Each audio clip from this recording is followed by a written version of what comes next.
Chapitre 57 lu par Amit Berioni. Du spirituel, profond et gracieux entretien qu'eurent ensemble Sancho Panza et sa femme Thérèse Panza, ainsi que d'autres événements dignes d'heureuses souvenances. En arrivant à écrire ce 5e chapitre, le traducteur de cette histoire avertit qu'il le tient pour apocryphe, parce que Sancho y parle sur un autre style que celui qu'on devait attendre de son intelligence bornée, et il dit des choses si subtiles qu'il semble impossible qu'elles viennent de lui. Toutefois, ajoute-t-il, il n'a pas voulu manquer de le traduire pour remplir les devoirs de son office. Il continue donc de la sorte. Sancho rentra chez lui, si content, si joyeux, que sa femme aperçut son allégresse à une portée de mousquet telle qu'elle ne put s'empêcher de lui demander: Qu'avez-vous donc, ami Sancho, que vous revenez si gai? Femme, répondit Sancho, si Dieu le voulait, je serais bien aise de ne pas être si content que j'en ai l'air. Je ne vous entends pas, Marie. Quelle, répliqua-t-elle, je ne sais ce que vous voulez dire, que vous seriez bien aise, si Dieu le voulait, de ne pas être content, car toute cette sotte que je suis, je ne sais pas qui peut trouver du plaisir à n'en pas avoir. Écoutez, Thérèse, reprit Sancho, je suis gai parce que j'ai décidé de retourner au service de mon maître Don Quichotte, lequel veut partir une 3e fois à la recherche des aventures, et je veux partir avec lui, parce qu'ainsi le veut ma détresse, aussi bien que l'espérance de trouver 100 autres écus comme ceux que nous avons déjà dépensés. Et, tandis que cette espérance me réjouit, je m'attriste d'être forcé de m'éloigner de toi et de mes enfants. Si Dieu voulait me donner de quoi vivre à pied sec et dans ma maison, sans me mener par voie et par chemin, ce qu'il pourrait faire un peu de frais, puisqu'il lui suffirait de le vouloir, il est clair que ma joie serait plus vive et plus durable, puisque celle que j'éprouve est mêlée de la tristesse que j'ai de te quitter. Ainsi, j'ai donc bien fait de dire que, si Dieu le voulait, je serais bien aise de ne pas être content. Tenez, Sancho, répliqua Thérèse, depuis que vous êtes devenu membre de chevalier errant, vous parlez d'une manière si entortillée qu'on ne peut plus vous entendre. Il suffit que Dieu m'entende, femme, reprit Sancho. C'est lui qui est l'entendeur de toutes choses, et restons-en là. Mais faites attention, ma sœur, d'avoir grand soin du grison ces 3 jours-ci, pour qu'il soit en état de prendre les armes. Doublez-lui la ration, soucousez bien le bas et les autres harnais, car nous n'allons pas à la noce. Dieu merci, mais faire le tour du monde et nous prendre de querelles avec des géants, des andriaques, des vampires. Nous allons entendre des sifflements, des aboiements, des hurlements et des rugissements, et tout cela ne serait encore que pain béni si nous n'avions affaire à des muletiers yangois et à des morts enchantés. Je crois bien, Marie, répliqua Thérèse, que les écuyers errants ne volent pas le pain qu'ils mangent. Aussi resterai-je à prier Dieu qu'il vous tire bientôt de ce méchant pas. Je vous dis, femme, répondit Sancho, que si je ne pensais pas me voir dans peu de temps, d'ici, gouverneur d'une île, je me laisserais tomber mort sur la place. Oh, pour cela, non, Marie, s'écria Thérèse. Vive la poule, même avec sa pépie. Vivez, vous, et que le diable emporte autant de gouvernements qu'il y en a dans le monde. Sans gouvernement, vous êtes sorti du ventre de votre mère. Sans gouvernement, vous avez vécu jusqu'à cette heure. et sans gouvernement vous irez, ou bien l'on vous mènera à la sépulture quand il plaira à Dieu. Il y en a bien d'autres dans le monde qui vivent sans gouvernement, et pourtant ils ne laissent pas de vivre et d'être comptés dans le nombre des gens. La meilleure sauce du monde, c'est la faim. Et comme celle-là me manque, et comme celle-là ne manque jamais aux pauvres, ils mangent toujours avec plaisir. Mais pourtant, faites attention, Sancho. Si, par bonheur, vous attrapiez quelque gouvernement d'île, de ne pas oublier votre femme et vos enfants. Prenez garde que Sanchico a déjà ses 15 ans sonnés et qu'il est temps qu'il aille à l'école. Si son oncle l'abbé le fait entrer dans l'église, prenez garde ainsi que Marie Sancha, votre fille, n'en mourra pas si nous la marions, car je commence à m'apercevoir qu'elle désire autant un mari que vous un gouvernement. Et à la fin des fins, mieux si est la fille mal mariée que bien amourachée. En bonne foi, femme, répondit Sancho, si Dieu m'envoie quelque chose qui sente le gouvernement, je marierai notre mari Sancha, si haut qu'on ne l'attendra pas, à moins de l'appeler votre seigneurie. Pour cela, non, Sancho, répondit Thérèse. Mariez-la avec son égal, c'est le plus sage parti.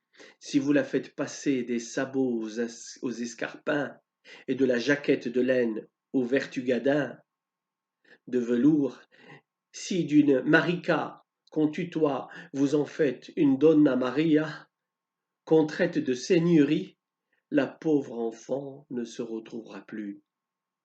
Et à chaque pas, elle fera 1000 sottises qui montreront la corde de sa pauvre et grossière condition. Tais-toi, tais-toi, sotte, dit Sancho. Tout cela sera l'affaire de 2 ou 3 ans. Après cela, le bon ton et la gravité lui viendront comme dans un moule. Et sinon, qu'importe, qu'elle soit seigneurie et vienne que viendra. Mesurez-vous, Sancho, avec votre état, répondit Thérèse, et ne cherchez pas à vous élever plus haut que vous. Il vaut mieux s'en tenir au proverbe qui dit au fils de ton voisin, lave-lui le nez et prends-le pour tien. Certes, ce serait une jolie chose que de marier notre Marie Sancha à un gros gentillâtre, un comte à 36 quartiers, qui, à la première fantaisie, lui chanterait pouille et l'appellerait vilaine, fille de menant pioche-terre et de dame tourne-fuseau. Non, non, Marie, non, ce n'est pas cela que j'ai élevé, ma fille. Chargez-vous, Sancho, d'apporter l'argent, et quant à la mariée, laissez-m'en le soin. Nous avons ici Lope Tocho, fils de Juan Tocho, garçon frais et bien portant. Nous le connaissons de longue main, et je sais qu'il ne regarde pas la petite d'un mauvais œil. Avec celui-là, qui est notre égal, elle sera bien mariée, et nous l'aurons toujours sous les yeux. Et nous serons tous ensemble, père et enfants, gendres et petits-enfants, et la bénédiction de Dieu restera sur nous tous. Mais n'allez pas, vous, me la marier à présent dans ces cours et ces palais où l'on ne l'entendrait pas plus qu'elle ne s'entendrait elle-même. Viens ça, bête maudite, femme de Barabbas, répliqua Sancho.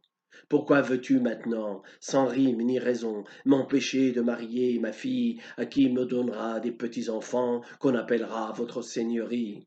Tiens, Thérèse, j'ai toujours entendu dire à mes grands-pères que celui qui ne sait pas saisir le bonheur quand il vient ne doit pas se plaindre quand il passe.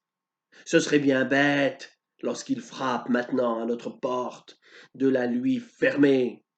Laissons-nous emporter par le vent favorable qui souffle dans nos voiles.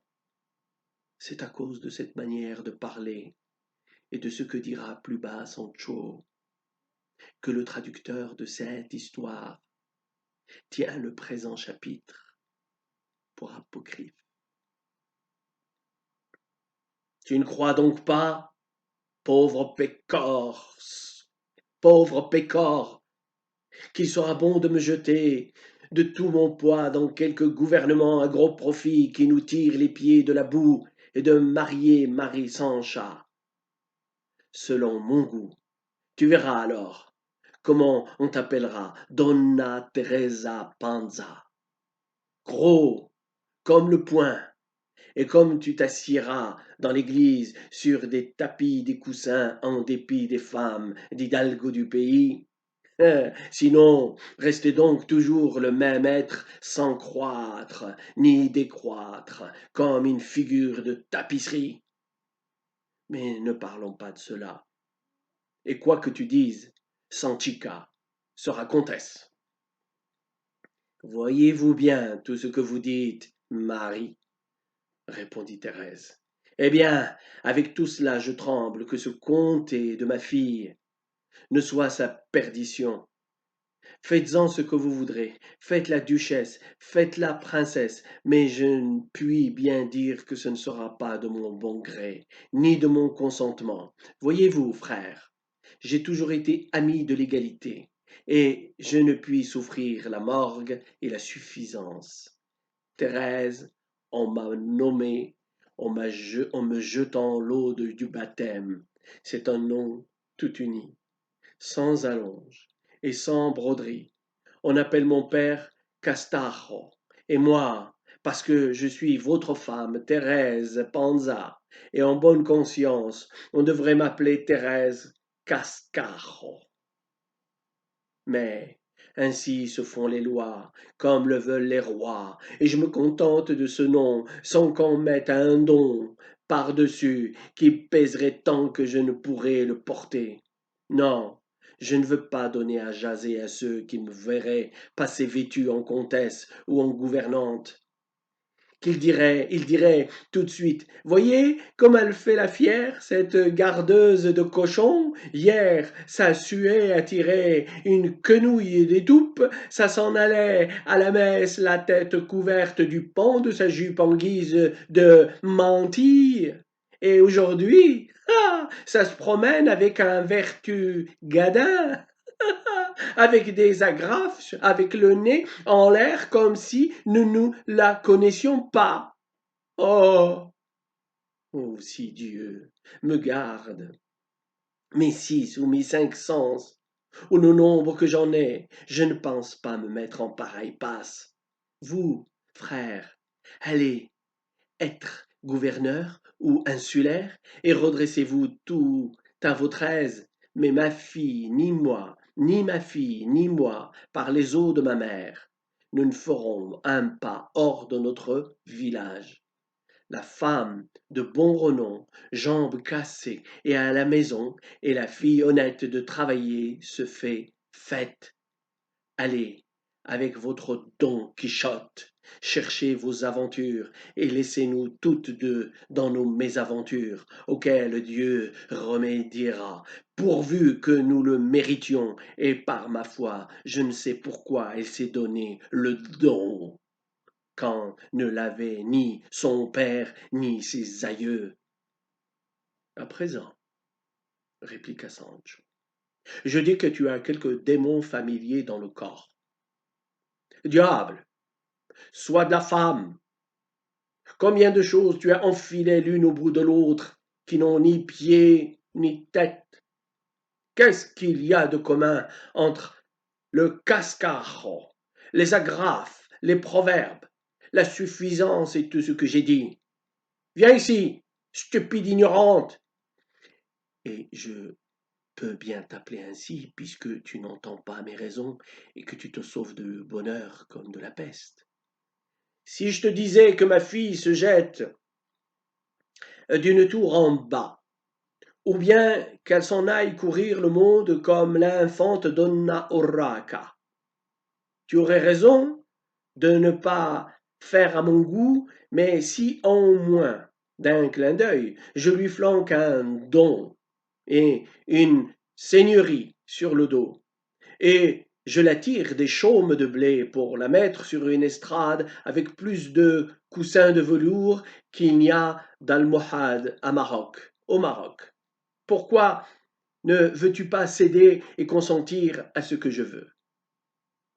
Savez-vous pourquoi, chérie Marie, répondit Thérèse, à cause du proverbe. Qui te couvre te découvre, qui te couvre te découvre.